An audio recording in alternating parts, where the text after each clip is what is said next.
પંચમહાલના ગોધરામાં યુવતીને ભગાડી જવા મામલે યુવતીના સગાએ યુવકના મકાનને આગ ચંપી કરી અને ગોધરા શહેરના ખોજલવાસા ગામની યુવતીને યુવક ભગાડી ગયો હતો, જેનું મન દુઃખ રાખી યુવતીના સગાએ યુવકના ઘરે પહોંચી ધીંગાણું મચાવી મકાનને આગ ચંપી કરી દીધી હતી। હાલ સમાચારોમાં બસ આટલું જ। વધુ સમાચાર માટે આપ જોતા રહો ન્યૂઝ 18 ગુજરાતી। નમસ્કાર।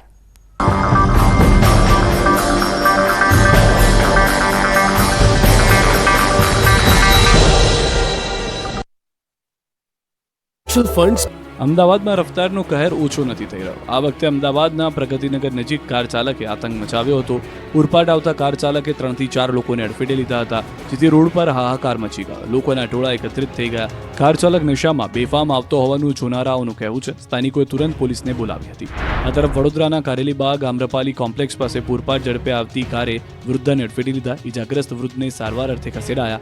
રાહદારીને અડફેટે લઈ કાર પલટી ગઈ। કારની ગતિ એટલી વધારે હતી કે કારની એરબેગ અને સનરૂફ પણ ખુલી ગયા। પોલીસે કાર ચાલક સામે ગુનો દાખલ કરી કાયદેસરની કાર્યવાહી હાથ ધરી।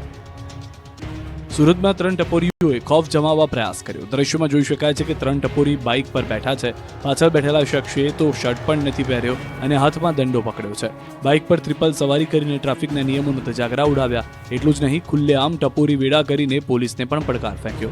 શહેરના ડિંડોલી ગોળદરા વિસ્તારના સીએનજી પંપ નજીકનો આ વિડીયો વાયરલ થયો છે। દાવો કરાઈ રહ્યો છે કે આ રીતે નીકળીને જાહેર માર્ગ પર નીકળતા લોકોને ટપોરીઓએ ધમકાવ્યા અને ભયનો માહોલ પેદા કર્યો। આવા અસામાજિક તત્વો વિરુદ્ધ પગલાં ભરવાની માંગ ઉઠી છે। વડોદરામાં ભગવાન પણ હવે સલામત નથી। આ વખતે તસ્કરોએ મહાદેવના મંદિરને નિશાન બનાવ્યું હતું। વડોદરા શહેરના લાલબાગ રોડ પર આવેલા પ્રસિદ્ધ કાશી વિશ્વનાથ મંદિરમાં તસ્કરો ત્રાટક્યા હતા। રાત્રે ચોરોએ મંદિરના સંકુલમાં ઘૂસીને 4 દાનપેટી તોડી હતી, જેમાંથી આશરે 65 થી 70 હજાર રૂપિયાની ચોરી કરી ફરાર થઈ ગયા હતા। દ્રશ્યોમાં જોઈ શકાય છે કે 2 તસ્કર આખી દાનપેટી ઉઠાવી ગયા। દાનપેટી તોડી પિલ્લરની પાસે બેસી રૂપિયા ગણે છે। માત્ર 3 દિવસમાં 3 મંદિરમાં ચોરી થતા પોલીસ દોડતી થઈ છે। નવાપુરા પોલીસે સમગ્ર મામલે તપાસ હાથ ધરી। જૂનાગઢ મહાનગરપાલિકા અને 68 નગરપાલિકાની ચૂંટણી યોજાયા બાદ હવે પ્રમુખ, ઉપપ્રમુખ તેમજ સ્ટેન્ડિંગ કમિટીના ચેરમેનની વરણી કરવામાં આવી છે। જૂનાગઢના નવા મેયર, ડેપ્યુટી મેયર તેમજ 68 નગરપાલિકાના નવા પ્રમુખોની વરણીની પ્રક્રિયા થઈ, જેમાં જૂનાગઢ મેયર તરીકે ધર્મેશ પોસિયાની વરણી કરવામાં આવી।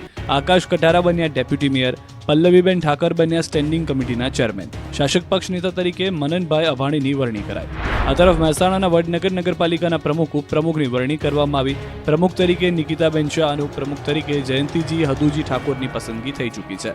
તો છોટાઉદેપુર પાલિકા પ્રમુખ ભાજપના ઉમેદવારની બિનહરીફ વરણી થઈ। મંજુલાબેન કિશનભાઈ કોલી પ્રમુખ બન્યા। ગઢડા નગરપાલિકાના પ્રમુખ તરીકે હિતેશભાઈ પટેલ તો ઉપપ્રમુખ તરીકે સુરેશભાઈ મેરની પસંદગી કરાઈ। ભાજપના હાજર આગેવાનો દ્વારા પ્રમુખ, ઉપપ્રમુખનું મોં મીઠું કરાવી શુભેચ્છાઓ પાઠવી। આ તરફ બોટાદ નગરપાલિકામાં મહિલાઓનું રાજ આવ્યું। ધર્મિષ્ઠાબેન જોટાણી બન્યા છે પ્રમુખ, જ્યારે ઉપપ્રમુખ તરીકે નીરુબેન ત્રાસરિયાને જવાબદારી સોંપાઈ। તમામ બિનહરીફ થયા। નવનિયુક્ત પદાધિકારીઓની ફુલહાર સાથે મોં મીઠું કરાવી શુભેચ્છા પાઠવવામાં આવી। થાન નગરપાલિકાના પ્રમુખ તરીકે પ્રદ્યુમનસિંહ રાણા અને ઉપપ્રમુખ તરીકે રાજુભાઈ અલગોત્રાની વરણી કરવામાં આવી। સર્વાનુમતે વરણી